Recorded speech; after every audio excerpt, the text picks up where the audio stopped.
To change your ringtone on POCO M8, start by opening the settings. Now we have to go below into the sound and vibration settings, and over here go for a ringtone. Now when we are here, we can find all default ringtones. Go for a ringtone, and here, as you can see, we can find a lot of sounds. Sometimes you will get this ads, so we have to turn them off by clicking here. And now as you can see, the sound has changed. But you can also set a custom sound like this one. So this is from Ronaldo, the famous Sui.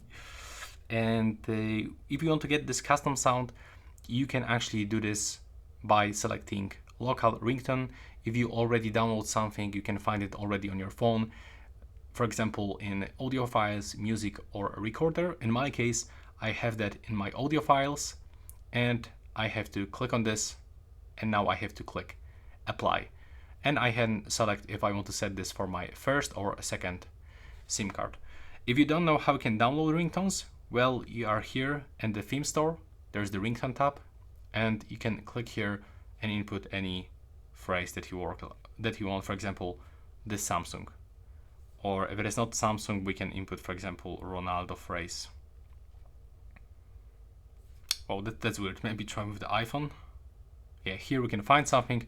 So we have to just click here and now select as a ringtone. Thanks for watching this video.